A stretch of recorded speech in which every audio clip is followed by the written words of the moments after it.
கர்த்தருடைய பரிசுத்த நாமத்திற்கு ஸ்தோத்திரம். இன்றைய நாளின் தியானத்திற்கென்று தெரிந்து கொள்ளப்பட்ட வேத வசனம் பரிசுத்த லூக்கா எழுதின நற்செய்தி நூல் 24ஆம் அதிகாரம் வசனங்கள் 46 மற்றும் 47. லூக்கா 24, 46 மற்றும் 47. எழுதி இருக்கிறபடி கிறிஸ்து பாடுபடவும் 3ஆம் நாளில் மரித்தோரிலிருந்து எழுந்திருக்கவும் வேண்டியதாய் இருந்தது. அன்றியும் மனம் திரும்புதலும் பாவ மன்னிப்பும் எருசலேம் தொடங்கி சகல தேசத்தாருக்கும் அவருடைய நாமத்தினாலே பிரசங்கிக்கப்படவும் வேண்டியது. ஆமென். கிறிஸ்து உயிர்த்தெழுந்த ஈஸ்டர் திருநாளை விமர்சையாக நேற்று கொண்டாடினோம். இது வெறும் பண்டிகை அல்ல, கிறிஸ்தவ நம்பிக்கையின் அடித்தளம் என்றும் பார்த்தோம். இயேசு கிறிஸ்து உயிர்த்தெழுந்த பிறகு தம்முடைய சீஷர்களுக்கு தரிசனமாகி அவர்களோடு உரையாடி அவர்களுக்கு ஒரு கட்டளையையும் கொடுத்தார். நீங்கள் உலகமெங்கும் போய் சுவிசேஷத்தை பிரசங்கிக்க வேண்டும் என்று. இன்று அதே கட்டளையை நமக்கு கொடுக்கும் வண்ணமாக இன்றைய தியான வசனம் மூலம் நம்மோடு பேசுகிறார். இன்றைய தியான வசனத்தில் அவர் நமக்கு கூறும் காரியங்களை குறித்து சற்று நேரம் தியானிப்போம். எழுதி இருக்கிறபடி என்று சொல்லப்பட்டிருப்பது வேதத்தின் பழைய ஏற்பாட்டை குறிக்கிறது. பழைய ஏற்பாட்டில் ஏற்கனவே கிறிஸ்துவின் வருகை, அவருடைய பாடுகள், மரணம், உயிர்த்தெழுதல் ஆகியவை தீர்க்கதரிசிகளால் முன்னறியப்பட்டிருந்தன. உதாரணமாக ஏசாயா தீர்க்கதரிசியின் புத்தகம் 53ஆம் அதிகாரம் மற்றும் சங்கீதம் 22ஆம் அதிகாரத்தை சொல்லலாம். கிறிஸ்து பாடுபடவும், அதாவது இயேசு கிறிஸ்து உலகத்தின் பாவங்களுக்காக துன்பப்பட்டார். அவர் சிலுவையில் அடிக்கப்பட்டு பாவிகளுக்கு பதிலாக தண்டனை பெற்றார். நம்முடைய மீறுதல்களின் நிமித்தம் அவர் காயப்பட்டு, நம்முடைய அக்கிரமங்களின் நிமித்தம் அவர் நொறுக்கப்பட்டார். நமக்கு சமாதானத்தை உண்டு பண்ணும் ஆக்கினை அவர் மேல் வந்தது. அவருடைய தழும்புகளால் குணமாகிறோம் என்று ஏசாயா தீர்க்கதரிசி கூறுவதை ஏசாயா 53:5 வாசிக்கிறோம். 3ஆம் நாளில் மரித்தோரிலிருந்து எழுந்திருக்கவும் என்று சொல்லப்பட்டிருப்பது அவருடைய உயிர்த்தெழுதலை காட்டுகிறது. இயேசு மரித்து 3ஆம் நாள் உயிருடன் எழுந்தார். இது கிறிஸ்துவை பின்பற்றும் நம்பிக்கையின் அடித்தளமாக இருக்கிறது. அடக்கம் பண்ணப்பட்டு வேத வாக்கியங்களின்படி 3ஆம் நாளில் உயிர்த்தெழுந்து கேபாவுக்கும் பின்பு 12 தரிசனமானார் என்று அப்போஸ்தலனாகிய பவுல் கூறுவதை கொரிந்தியருக்கு எழுதின 1ஆம் நிருபம் 15ஆம் அதிகாரத்தில் வாசிக்கிறோம். மனம் திரும்புதலும் பாவ மன்னிப்பும். இயேசு கிறிஸ்துவின் மீது பரிபூரண நம்பிக்கை வைத்து பாவத்தை விட்டுவிட்டு மனம் மாறுதல், அதாவது ரிப்பெண்டன்ஸ் தேவை. உண்மையான மனம் திரும்புதலால் பாவ மன்னிப்பு ஏற்படுகிறது.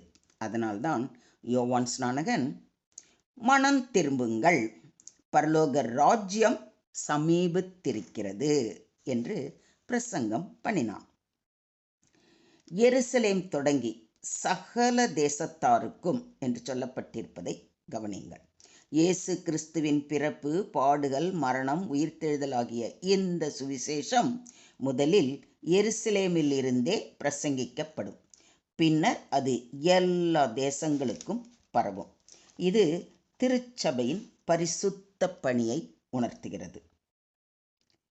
பரிசுத்த ஆவி உங்களிடத்தில் வரும்பொழுது நீங்கள் பலன் அடைந்து எருசலேமிலும் யூதயா முழுவதிலும் சமாரியாவிலும் பூமியின் கடைசி பரியந்தமும் எனக்கு சாட்சிகளாய் இருப்பீர்கள் என்று மிக தெளிவாக கூறப்பட்டிருப்பதை அப்போஸ்தலர் 1:8 வாசிக்கிறோம்.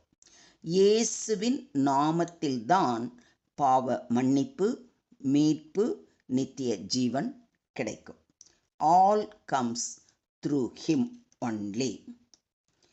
பேதுரு அவர்களை நோக்கி, நீங்கள் மனம் திரும்பி ஒவ்வொருவரும் பாவ மன்னிப்புக்கென்று இயேசு கிறிஸ்துவின் நாமத்தினாலே ஞான ஸ்நானம் பெற்றுக்கொள்ளுங்கள். அப்பொழுது பரிசுத்த ஆவியின் வரத்தை பெறுவீர்கள் என்று சொல்வதை அப்போஸ்தலர் 2:38 வாசிக்கிறோம். இயேசுவை குறித்து வல்லமையுடையவர், மகிமையானவைகளை எனக்கு செய்தார், அவருடைய நாமம் பரிசுத்தமுள்ளது என்று சொல்லப்படுவதை லூக்கா 1:49 வாசிக்கிறோம். இயேசுவின் நாமத்தில் வானோர், பூதலத்தோர், பூமியின் கீழானோருடைய முழங்கால் யாவும் முடங்கும்படிக்கும் பிதாவாகிய தேவனுக்கு மகிமையாக இயேசு கிறிஸ்து கர்த்தர் என்று நாவுகள் யாவும் அறிக்கை பண்ணும்படிக்கும் எல்லா நாமத்திற்கும் மேலான நாமத்தை அவருக்கு தந்தருளினார் என்று அப்போஸ்தலனாகிய பவுல் கூறுவதை பிலிப்பியருக்கு எழுதின நிருபம் 2ஆம் அதிகாரத்தில் வாசிக்கிறோம். மொத்தத்தில் இன்றைய தியான வசனம் மூலம் நாம் கற்றுக்கொள்ளும் பாடம், எழுதி இருக்கிறபடி பழைய ஏற்பாட்டில் தீர்க்கதரிசிகள் கூறியதை நிறைவேற்றவே இயேசு இந்த பூமிக்கு மனிதனாக வந்தார். அவர் பாவிகளுக்காக பாடுபட்டார். நம் பாவங்களுக்காக கொடுக்கப்பட்ட தண்டனையை அவர் தன்மேல் எடுத்துக்கொண்டு சிலுவையில் தம்மையே ஒப்புக் கொடுத்தார். ஆனால் வேத வாக்கியம் நிறைவேறும்படி 3ஆம் நாள் உயிர்த்தெழுந்தார். இயேசு நேற்றும் இன்றும் என்றும் நம்மோடு ஜீவித்து கொண்டிருக்கிறார் என்பது நமக்கும் நித்திய ஜீவன் இருக்கிறது என்பதற்கான உறுதி. நாம் பாவத்தை விட்டு திரும்புதல் மட்டுமல்ல, தேவனிடம் உண்மையான மனம் திரும்புதலுடன் திரும்ப வேண்டும். உண்மையான மனம் திரும்புதலுக்கான மாற்றம் உணர்விலும் வாழ்க்கையிலும் காணப்பட வேண்டும். மனம் திரும்பும் நபருக்கு இயேசுவின் நாமத்தில் பாவ மன்னிப்பு வழங்கப்படுகிறது. பாவ மன்னிப்பை பெற்ற நாம் அவருடைய பிள்ளைகளாய் அவர் விட்டு சென்ற பணியை எருசலேம், சமாரியா மட்டுமல்லாமல் இந்த உலகம் முழுவதிலும் அவர் நாமத்தினாலே சுவிசேஷத்தை பரப்ப வேண்டும். இயேசுவின் நாமத்தில்தான் மீட்பு, பாவ மன்னிப்பு, நித்திய ஜீவன் ஆகியவை கிடைக்கும். மொத்தத்தில் இன்றைய தியான வசனம் கிறிஸ்தவ நற்செய்தியின் அடிப்படை கூறுகளை மிக அழுத்தமாக கூறுகிறது. கிறிஸ்துவின் பாடு, மரணம், உயிர்த்தெழுதல், மனம் திரும்புதல் மற்றும் பாவ மன்னிப்பு, நற்செய்தியின் உலகளாவிய பரவல் இவற்றை தெளிவாக மனதில் கொண்டு, நான் உங்களுக்கு கட்டளையிட்ட யாவையும் அவர்கள் கைக்கொள்ளும்படி அவர்களுக்கு உபதேசம் பண்ணுங்கள்.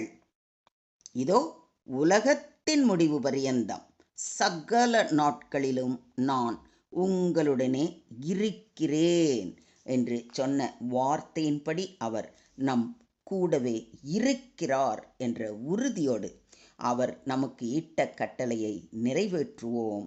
தேவன் தாமே அதற்குரிய ஆற்றலையும் திறமையையும் நம்மளுக்கு பலத்தையும் சுகத்தையும் தந்து ஆசிர்வதித்து வழி நடத்துவாராக. தேவனுக்கே மகிமை உண்டாவதாக. ஆமேன், ஆமேன், ஆமென்.